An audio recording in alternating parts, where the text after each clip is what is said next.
ಪುತ್ರನ ಲಂಚ ಪ್ರಕರಣದಲ್ಲಿ ಬಿಜೆಪಿ ಮಾಜಿ ಶಾಸಕ ಮಾಡಾಳ್ ವಿರೂಪಾಕ್ಷಪ್ಪಗೆ ಬಿಗ್ ರಿಲೀಫ್ ಸಿಕ್ಕಿದೆ.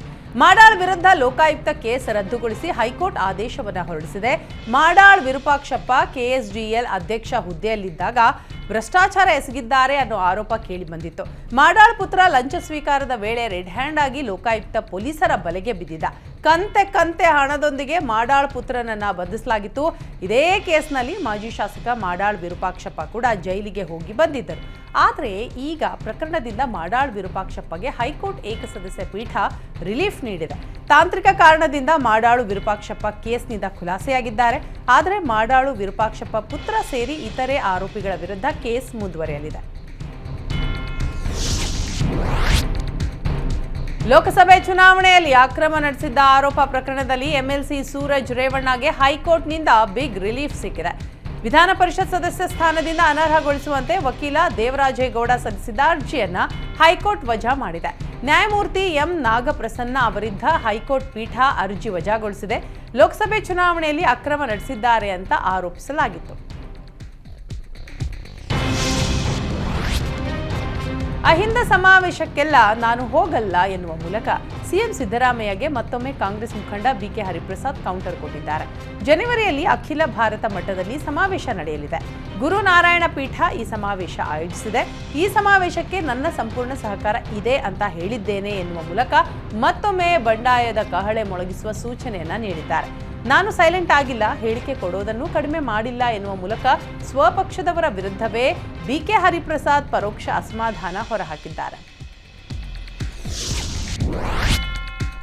ದೆಹಲಿಯಲ್ಲಿರುವ ಸಿಎಂ ಸಿದ್ದರಾಮಯ್ಯ ಅವರನ್ನ ದೆಹಲಿಯ ಕರ್ನಾಟಕ ಭವನದಲ್ಲಿ ಸಂಸದ ಪ್ರಜ್ವಲ್ ರೇವಣ್ಣ ಭೇಟಿ ಮಾಡಿದರು. ಭೇಟಿಯ ವೇಳೆ ಕೊಬ್ಬರಿ ಬೆಳೆಗಾರರ ಹಿತದೃಷ್ಟಿಯಿಂದ ಕೊಬ್ಬರಿಗೆ ಬೆಂಬಲ ಬೆಲೆ ನೀಡಲು ಮನವಿ ಮಾಡಿದರು. ಅಲ್ಲದೆ ಈ ಬಗ್ಗೆ ಕೇಂದ್ರ ಸರ್ಕಾರಕ್ಕೂ ಪತ್ರ ಬರೆಯಲು ಸಿಎಂ ಸಿದ್ದರಾಮಯ್ಯಗೆ ಮನವಿ ಮಾಡಿದರು.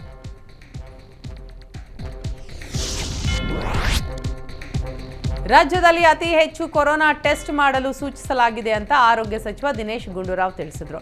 ಕೇಂದ್ರ ಆರೋಗ್ಯ ಸಚಿವರ ಜೊತೆಗಿನ ಸಭೆಯ ಬಳಿಕ ಮಾತನಾಡಿದ ದಿನೇಶ್ ಗುಂಡೂರಾವ್, ಈ ಬಾರಿ ಕಡ್ಡಾಯವಾಗಿ ಆರ್ಟಿಪಿಸಿಆರ್ ಟೆಸ್ಟ್ ಮಾಡಲು ಎಲ್ಲ ಮುಂಜಾಗ್ರತೆ ಕ್ರಮವನ್ನು ತೆಗೆದುಕೊಳ್ಳಲು ಸೂಚಿಸಲಾಗಿದೆ. ಪಿಎಂ ಕೇರ್ ವೆಂಟಿಲೇಟರ್ ಮೇಂಟೆನೆನ್ಸ್ ದುಬಾರಿ ಇದೆ, ಅದನ್ನು ಕಡಿಮೆ ಮಾಡಿ ಅಂತ ಕೇಳ್ಕೊಳ್ತೇವೆ. ಗಡಿ ಭಾಗದಲ್ಲಿ ಟೆಸ್ಟಿಂಗ್ ಹೆಚ್ಚು ಮಾಡಲು ಸೂಚಿಸಿದ್ದೇವೆ. ಹೆಚ್ಚು ಜನರಿರುವ ಪ್ರದೇಶಗಳಲ್ಲಿ ಮಾಸ್ಕ್ ಧರಿಸಿದರೆ ಒಳ್ಳೆಯದು. ಸೋಂಕು ಹೆಚ್ಚಾದರೆ ಕ್ವಾರಂಟೈನ್ ಬಗ್ಗೆ ತೀರ್ಮಾನ ಮಾಡ್ತೇವೆ ಅಂತ ಸ್ಪಷ್ಟಪಡಿಸಿದರು.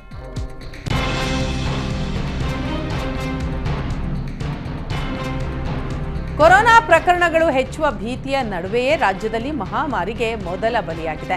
ಈ ಬಗ್ಗೆ ಆರೋಗ್ಯ ಸಚಿವ ದಿನೇಶ್ ಗುಂಡೂರಾವ್ ಅಧಿಕೃತ ಮಾಹಿತಿ ನೀಡಿದ್ದಾರೆ. ಬೆಂಗಳೂರಿನ ಚಾಮರಾಜಪೇಟೆಯ 64 ವರ್ಷದ ವ್ಯಕ್ತಿಯೊಬ್ಬರು ಮೃತಪಟ್ಟಿದ್ದಾರೆ. ಡಿಸೆಂಬರ್ 15ರಂದು ಖಾಸಗಿ ಆಸ್ಪತ್ರೆಯಲ್ಲಿ ವ್ಯಕ್ತಿ ಸಾವನ್ನಪ್ಪಿದ್ದಾರೆ.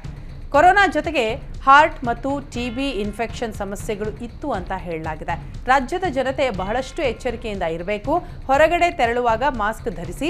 ಎಲ್ಲ ಸರ್ಕಾರಿ ಖಾಸಗಿ ಆಸ್ಪತ್ರೆಗಳು ಹಾಗೂ ವೈದ್ಯಕೀಯ ಕಾಲೇಜುಗಳಲ್ಲಿ ಸೂಕ್ತ ರೀತಿಯ ವ್ಯವಸ್ಥೆ ಮಾಡಿಕೊಳ್ಬೇಕು. ಆಕ್ಸಿಜನ್, ವೆಂಟಿಲೇಟರ್, ಐಸಿಯು ಹಾಸಿಗೆಗಳನ್ನು ಸನ್ನದ್ಧ ಸ್ಥಿತಿಯಲ್ಲಿರಬೇಕು ಅಂತ ಅಧಿಕಾರಿಗಳಿಗೆ ಸೂಚನೆ ನೀಡಿರುವುದಾಗಿ ದಿನೇಶ್ ಗುಂಡೂರಾವ್ ಸ್ಪಷ್ಟಪಡಿಸಿದ್ದಾರೆ.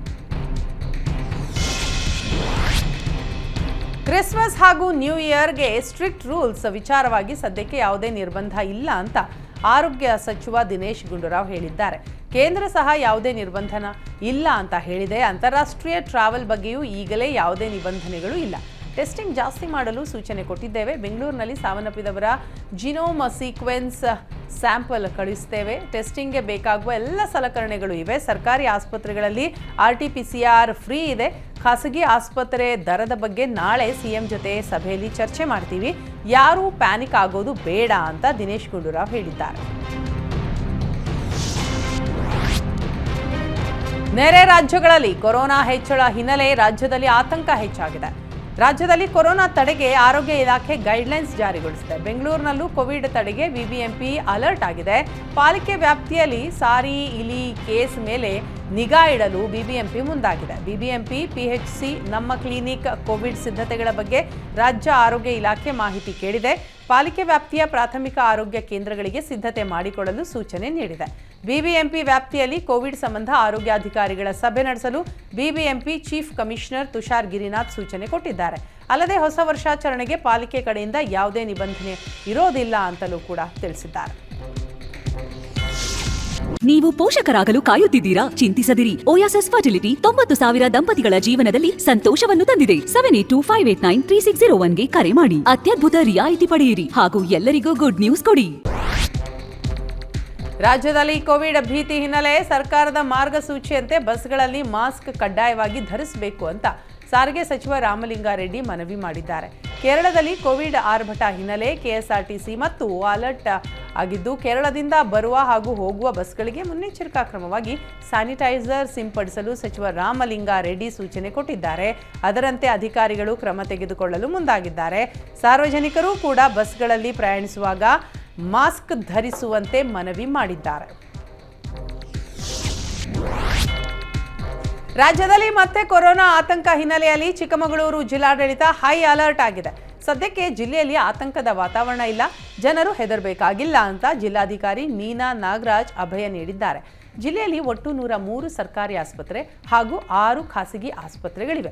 ಸರ್ಕಾರಿ ಆಸ್ಪತ್ರೆಗಳಲ್ಲಿನ 490 ಬೆಡ್, ಖಾಸಗಿಯಲ್ಲಿನ 202 ಬೆಡ್ಗಳಿದ್ದು 87 ವೆಂಟಿಲೇಟರ್ಗಳು ಕಾರ್ಯನಿರ್ವಹಿಸ್ತಾ ಇವೆ ಅಂತ ಹೇಳಿದ್ದಾರೆ.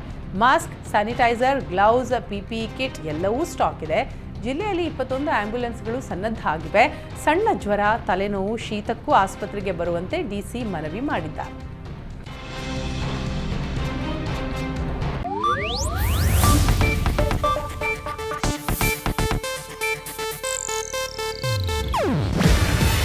ಇದು ಏಷ್ಯಾನೆಟ್ ನ್ಯೂಸ್ ನೆಟ್ವರ್ಕ್ ಪ್ರಸ್ತುತಿ.